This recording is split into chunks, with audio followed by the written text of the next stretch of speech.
नमस्कार विद्यार्थी मित्रों, आज हम कक्षा 6 में इकाई 5 जय विज्ञान की इस इकाई में हमने पढ़ा कि विज्ञान ने हमें अनेक सुख सुविधा के साधन दिए हैं।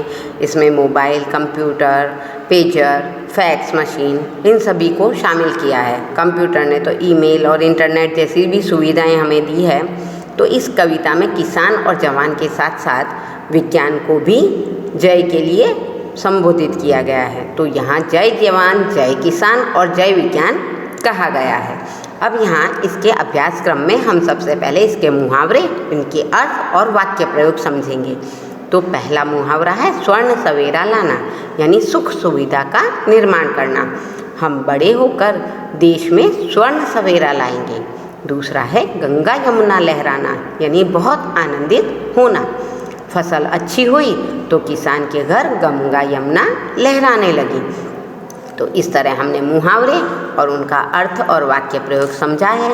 प्रश्न 2 हमें कह रहा है कि क्या होगा, बताइए यदि मोबाइल की खोज ना होती तो यदि मोबाइल की खोज ना होती तो संदेश देने के लिए हमें लैंडलाइन फ़ोन या पीसीओ के फ़ोन पर निर्भर रहना पड़ता।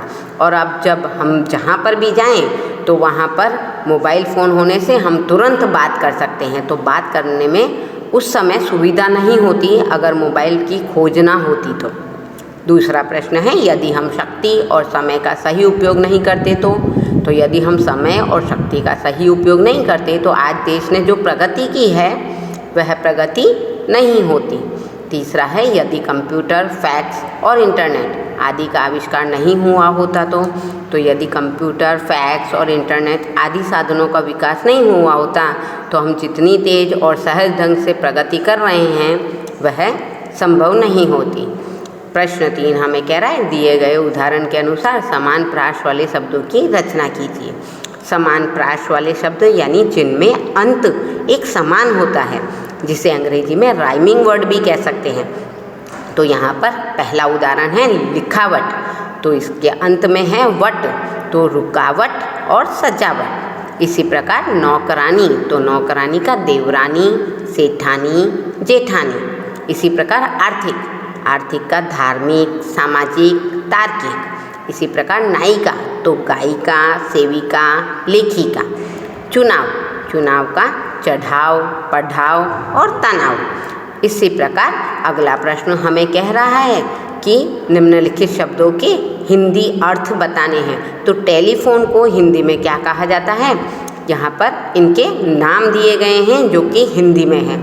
टेलीफोन और mobile, calculator, computer, TV, radio, tape recorder, fax, internet. मित्रों ये सभी शब्द अंग्रेजी के हैं जिन्हें हिंदी में हम बोलते हैं, सामान्यतः बोलचाल की भाषा में काम में लेते हैं, पर वास्तव में इनके हिंदी नाम क्या हैं वह अब हम पढ़ रहे हैं। तो टेलीफोन को हिंदी में दूरभाष कहते हैं, मोबाइल को हिंदी में भ्रमणभाष कहा जाता है, कैलकुलेटर को हिंदी में गणन यंत्र कहा जाता है, कंप्यूटर को हिंदी में संगणक कहा जाता है, टीवी को हिंदी में दूरदर्शन कहा जाता है, रेडियो को हिंदी में आकाशवाणी कहा जाता है, टैप रिकॉर्डर को हिंदी में ध्वनि मुद्रण यंत्र कहा जाता है, फैक्स को हिंदी में चित्र संदेश कहा जाता है और ऐसे ही इंटरनेट को हिंदी में अंतर्जाल कहा जाता है। मित्रों आश्चर्य हुआ ना इनके हिंदी नाम सुनकर। आपने अभी तक जितने भी शब्द पढ़े ये सारे अंग्रेजी के शब्द हैं जिन्हें हम हिंदी में बोलचाल की भाषा में काम में लेते थे, पर वास्तव में इनके हिंदी नाम जो मैंने अभी समझाए वही हैं। अब अगला प्रश्न है कि हमें वैज्ञानिकों के नाम दिए हैं और उनके क्या क्या आविष्कार हैं यह भी हमें बताया गया है। थॉमस अल्वा एडिसन, इन्होंने किसका आविष्कार किया था, तो बिजली का। अलेक्जेंडर ग्रैहम बेल, इन्होंने किसका आविष्कार किया था, इन्होंने टेलीफोन का आविष्कार किया था। जी मार्कोनी, इन्होंने रेडियो का आविष्कार किया था और जॉन लॉगी बेयर, इन्होंने दूरदर्शन का आविष्कार किया था। तो मित्रों आज कक्षा 6 में जय विज्ञान की इस इकाई के हमने अभ्यास के प्रश्नों को पढ़ा, समझा और हल किया। धन्यवाद।